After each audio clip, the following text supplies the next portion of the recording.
Hello friends, sweet কাপল কিচেনে আপনাদের সবাইকে স্বাগতম। তো বন্ধুরা, এগুলো কি বলুন তো? এগুলো হচ্ছে সয়াবিন। আপনাদের আজকে সয়াবিনের পকোড়া বানিয়ে দেখাবো কেমনভাবে বানাতে হয়, কি করতে হয়। প্রথমে সয়াবিনগুলোকে জলে ভিজিয়ে নিয়েছি, ঠিক আছে। এগুলোকে কি করতে হবে, ব্লেন্ডারে দিয়ে ভালো করে পিষে নিতে হবে। এবং এর মধ্যে চাইলে এরকম সাইজের একটা পেঁয়াজ আপনারা কেটে কুচি কুচি করে লাস্টে মিশিয়ে নিতে পারেন, অথবা ব্লেন্ডারে দিয়ে মিক্স করে নিতে পারেন।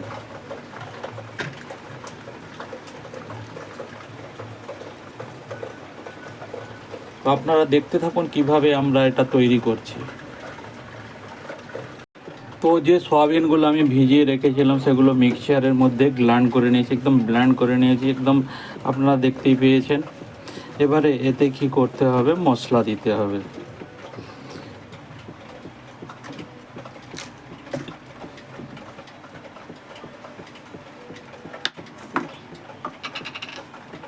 আমি এতে হাফ চামচ লঙ্কা গুঁড়ো দিয়ে দেব।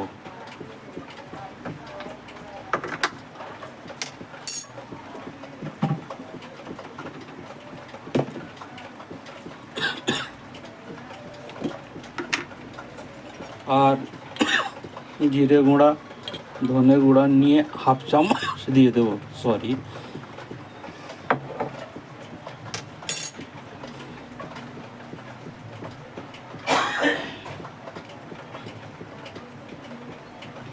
এগুলো তো দিলাম, এর সঙ্গে আরও যে জিনিস দিতে হবে সেটা হচ্ছে বেসন।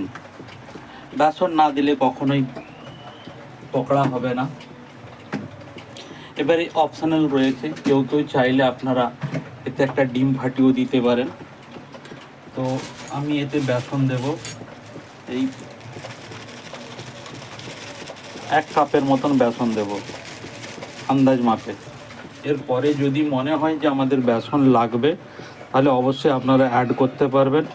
হ্যাঁ, শুধু এগুলো দিলেই হবে না, কিন্তু সবথেকে আরও একটা ব্যাপার, মজাদার জিনিস যেটা, লবণ কিন্তু দিতে হবে। লবণ না দিলে আপনি যতই ভালো পকোড়া বানান, তার কিন্তু কোনো টেস্ট লাগবে না। তো আমি এটা মাখিয়ে নিচ্ছি, আপনারাও মাখিয়ে নেবেন। ততক্ষণ আপনারা আমাদের ভিডিওটা দেখতে থাকুন। তো বন্ধু, গ্যাস জ্বেলে দেওয়া হয়েছে, কড়াইও বসিয়ে দিয়েছি। এবারে কি করব, যেটা দিয়ে ভাজতে হবে আমাদের পকোড়া, তার জন্যে তেলের দরকার, একদম রিফাইন তেল। আপনারা যে যা তেল পছন্দ করেন সেই তেলও আপনারা ভাজতে পারেন। তো সরষের তেল চাইলে সরষের তেল, রিফাইন বললে রিফাইন, বা আদার্স কোনো তেল, যে যেটা পছন্দ করেন তাতে করতে পারেন। তো তেলটা গরম হলে এবারে গোল গোল করে করব। আমি যেটা মাখিয়ে নিয়েছি সেটা হচ্ছে এইভাবে মাখিয়ে নিয়েছি।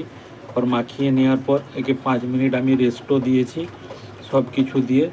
চাইলে আপনারা এতে পেঁয়াজ অ্যাড করতে পারবেন, কুচি কুচি কুচি করে, যেমন পেঁয়াজি ভাজা হয় সেইভাবে আপনারা অ্যাড করতে পারবেন। আমি এতে পেঁয়াজ দিইনি, একটা পেঁয়াজ যেটা দেখিয়েছিলাম সেটা মিক্সারের মধ্যে দিয়ে মিক্স করে নিয়েছি। তারপর লঙ্কা গুঁড়ো, জিরে গুঁড়ো, ধনে গুঁড়ো, স্বাদ হিসাবে লবণ সব কিছু দিয়ে দিয়েছি। দিয়ে এটাকে 5 মিনিট রেস্টে রেখেছিলাম। এবারে কড়াই জেলে কড়াইয়ে তেল দিয়ে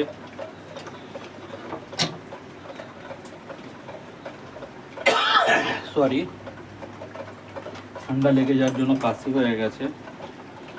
তো বন্ধুরা, যারা যেখান থেকে দেখছেন, অবশ্যই আমার চ্যানেলটা লাইক, কমেন্ট, সাবস্ক্রাইব করে আগে বাড়তে সাহায্য করবেন। তো আপনারা লাইনে দেখতে থাকুন, আপনাদের পরিবারের নতুন সদস্য।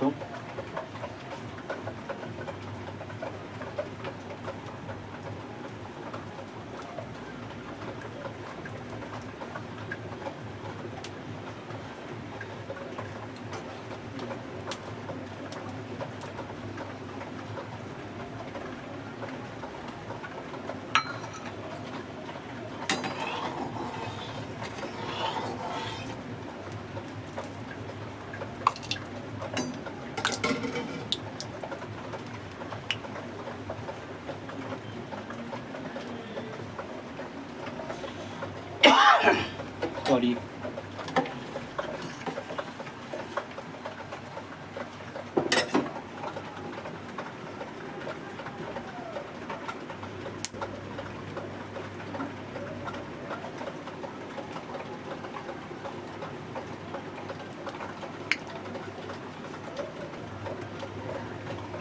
এবারে আমি এটাকে তেলের মধ্যে দিতে থাকবো ছোট ছোট করে।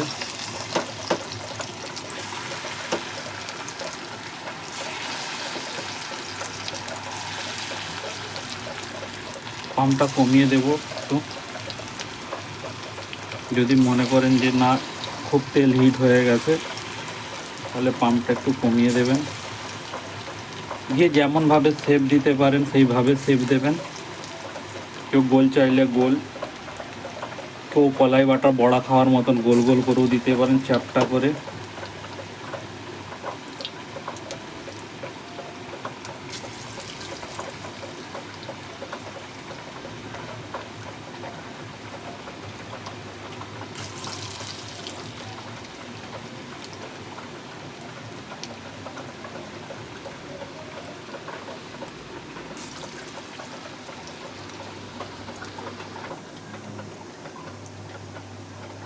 তো আমার ফ্রাই চলছে, দেখতেই পাচ্ছেন আপনারা। হালকা আঁচে ভাজতে হবে একটু, বেশি আঁচ তুলে দিলে কিন্তু একদম কালো হয়ে যাবে তুরন্ত।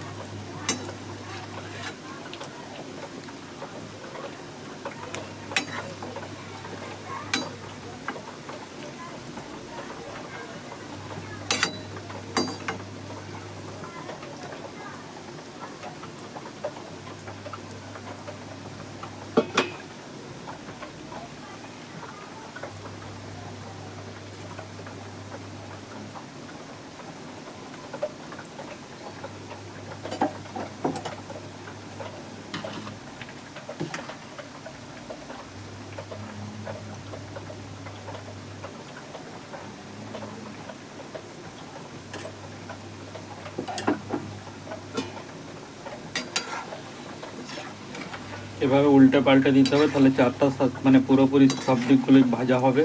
যেগুলো প্রথমে দিয়েছিলাম একটু বেশি আঁচে, প্রথমে দেখতে পেয়েছেন লাল লাল হয়ে গেছে। যে কোনোভাবে শেপ দিয়ে আপনি পকোড়া বানাতে পারেন, কেউ গোল গোল করতে পারেন, কেউ চ্যাপটা করেও করতে পারেন, ওটা আপনাদের পছন্দের জিনিস। কিন্তু এইভাবে পকোড়া বানাতে হবে। এটা আপনারা সন্ধ্যাবেলা চায়ের সঙ্গেও খেতে পারবেন, কোনো অসুবিধা নেই। হালকা নাস্তা হয়ে যাবে টিফিনের মতন।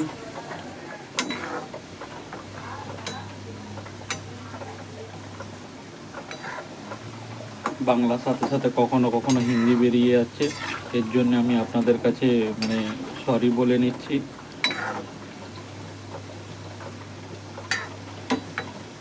তো বন্ধুরা, অবশ্যই আমার চ্যানেলটা একটা লাইক কমেন্ট সাবস্ক্রাইব করতে ভুলবেন না। যারা যেখান থেকে দেখছেন আমার ভিডিওটা সবার মধ্যে শেয়ার করে দিন। আপনি হয়তো করতে জানেন, আপনার এই ভিডিওটা শেয়ার করলে হয়তো একজনের উপকার হবে। যত বেশি পারবেন এটা সবার মধ্যে শেয়ার করে দেবেন।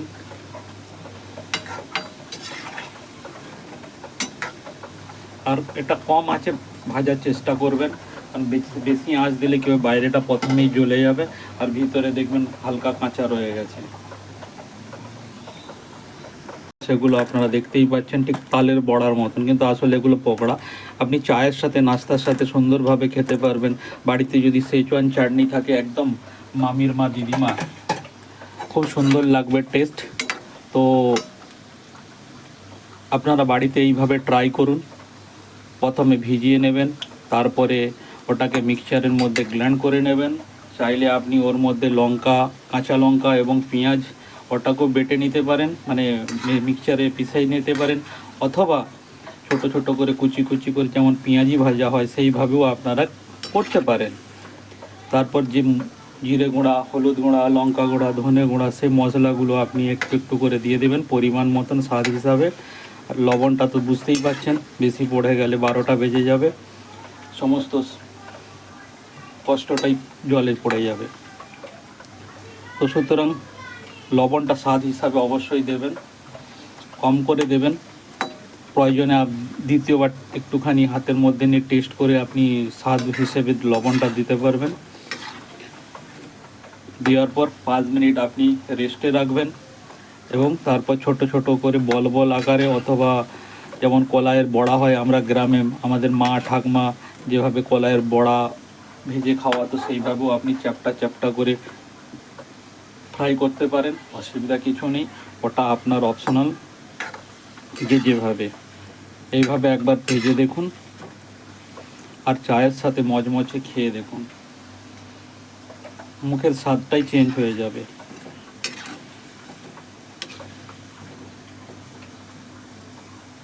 তো বন্ধুরা, আমার ভিডিওটা এখানেই আমি শেষ করতে চলেছি। তো আপনারা প্লিজ যে যেখান থেকে দেখছেন চ্যানেলটাকে একটা ছোট্ট লাইক, সাবস্ক্রাইব, কমেন্ট, শেয়ার করে আগে বাড়তে সাহায্য করবেন এবং আপনাদের বন্ধু হিসাবে আপন করে নেবেন। এটাও আমার ফ্রাই হয়ে গেছে, এটাকেও আমি ছান্তার সাহায্যে তেল থেকে তুলে নিচ্ছি।